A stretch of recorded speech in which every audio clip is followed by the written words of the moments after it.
we are. The boys are back in town.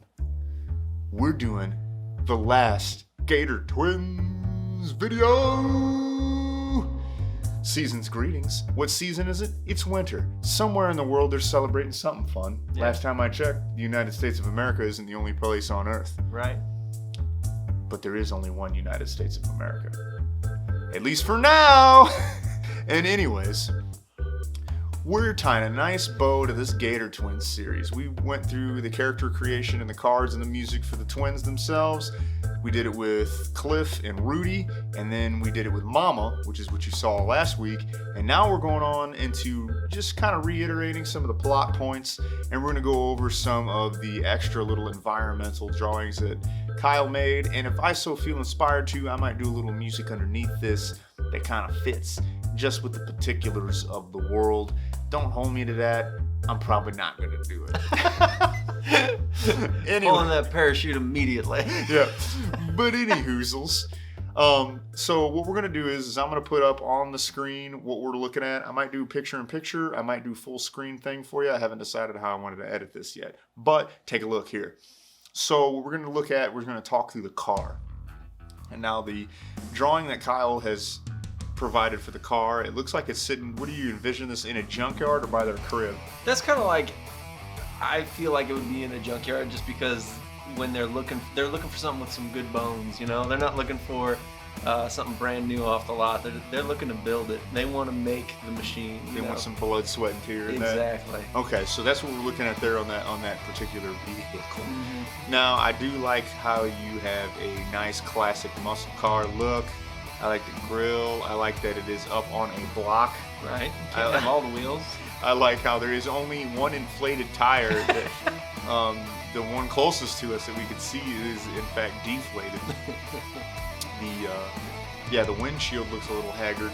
I like this. It is definitely something they need to work on. So part of the plot point that we had in mind was the major plot point, or at least leading up to it, is that the main plot point is they want to get the car together to get into the Derby, which you have drawn also, but we'll get to that.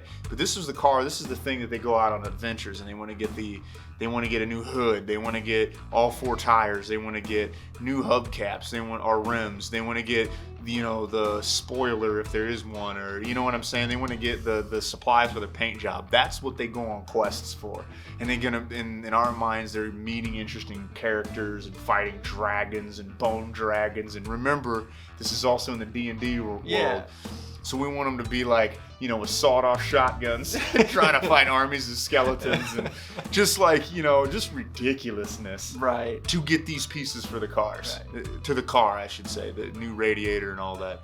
So that's what you're looking at, is like the vehicle that they would be working on. Is there anything you want to add to that? No, I feel like you really hit that one out of the park right there. Good, because I clicked off of it. Yeah, it's fine. No, I'm not. As you can tell, I had a headache, and I took some painkillers before you showed up. And they killed the pain? And I think they're kicking in, and Nice. I'm actually feeling human right now. But when we were filming the Chatcast, I was hanging on by a thread. Dragon. We're looking at one of my favorite drawings that you've done, which is the Derby Mountain. I like the colors of it quite a bit. Yeah. Now, explain what's going on here, because I see some elements here that are kind of, they don't fit, but they Right. fit on this. So, in this world of being a hodgepodge of just like the dirty South and D&D, I'm trying to, like, we came up with a couple ideas of like what we wanted the feel of the arena to be like, and so we wanted it to feel like the pinnacle, like, you know, almost like Mortal Kombat island of fight, you know? Yes. And so I wanted to capture that ethereal, like, element of mountaintop with classic architecture, you know? It's really seemed like the kind of place that big things would happen, but also sprinkle in that, the stadium lights and the dirt track with the padding around it for that kid seats are just $5 feel. Yeah, $5. So now I think you have two. Yeah, there's a longer shot there. Yeah, honestly, that was just to try and help establish kind of like the idea of the foggy nature surrounding the mountain and make it look high up in the clouds kind of deal, because of the fact that we had talked to about it being like a prominent fixture of the horizon, like they could always see it, and so it was always something that No matter where they are. No matter where Even they if they're are. in a cave. Right. No, I'm just... Like, well, you can see it out the window.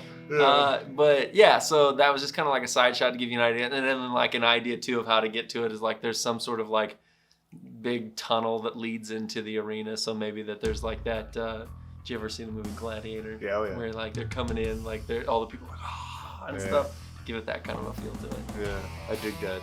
I really like that. Yeah. Yep. Okay, cool. That's pretty neat. I think you did really well creating that setting too. And then here's a little more of a basic front view here and kind of a nice, wholesome hand sketch vibe of their crib. Right. And it is perfectly encapsulating what you wanted, which is it's just literally a facade. Yeah. It's just the front porch, a door, there's no window, you got the rickety chimney thing, Yeah. and then it leads straight into the wilderness. Yeah. Which is incredible. That reminds me of something they do in Pooh Bear, actually. It seems like something that they would do. I feel like that the weird sense of humor of Pooh Bear has kind of influenced more of our creative decisions than we would probably really expect. And I'm glad though, Yeah. because it's one of my favorite things on earth is Pooh Bear. I love this. I can hear the frogs. Mm-hmm. I can see everything that's going on here. I imagine it is it just kind of a marsh ground, or you see it sitting by water? I don't know. I have like it being like waterfront, like so that they can pull their wind boat right up to it and walk Yeah. in. Yeah. No, I get you. That's amazing. So it's like a cove. Yeah, little cove. I'm digging that. That would be really great. So that's where they hang out and they live. What do you, in your mind, what's the area look like? Is there a lot of overgrowth? Is it kind of give you the illusion that there's a house there, or is it just literally wide open by the water in the, or is there like willow trees or like? To me, it's like in my head, if I were to get into a boat right now, an imaginary like blue skidoo into this picture and take you there, it would be like traveling to it would be the typical like weeping willows all upon and like the, going through and then when you get back to the back end of this area, you see their house, but it kind of opens up behind it, Okay. like it's the end of the road sort of deal. Okay, so they're on the cul-de-sac. I had my hand in front of my face like the whole cul-de-sac. That's all right. So they're at the end of the cul-de-sac, and this is what it is Yeah. this facade that they live At in. the end of the cul-de-sac. I like Yeah, it. I dig it. I dig it. Now it's just the twins and then Mama, Right, hang out here, not Cliff. No, he's a townie. Cliff is in the main town, and we've talked about this. Maybe it's ambiguous necessarily where he's from, where he's going and where he's from. But it is good old Cliff sitting there drinking his mysterious cocktail of tea. And in my mind right now, I'm imagining the Gator Twins think it stinks, like whatever he drinks, and they can make jokes about it. They're like, I'm pretty sure that's raw gasoline, boy.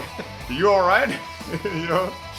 But yeah, so here's a little glimpse inside the world of the Gator Twins, and these were the different drawings that Kyle provided, to give you some supplement to what might you see, what might you get. Yeah. And kind of work with that. And again, like we said, there's so many phantasmic ideas that we have with this.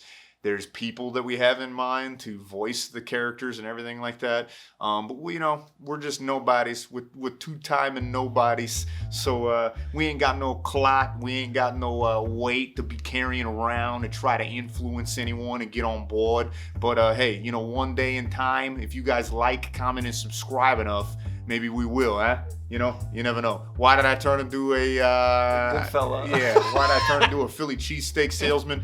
We shall never know, okay? But sometimes you gotta end the video on a note that is a little unorthodox to Honestly, it's getting better the longer you do it.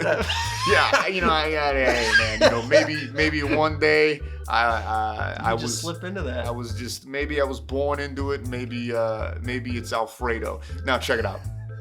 This video, we're putting a bow on this. We'll come back to the Gator Twins as we intend to come back to everything. We keep making new IPs, but we also forget we could go back to old ones and create new things. But anyways, we're putting a bookmark in it. It's not the death of this, putting a bookmark in it. And yeah, so hope you enjoyed this series. We got another series coming up. I'll unveil it on this one. That is, we're working on a Cyclops. That's all I'm going to say. That's all I'm going to say. That's all I'm going to say. I'm going to check Say in. no more. Say no more. All right. You're going to have to check in on the next Monday to find out what that is all about. And until next time, peace.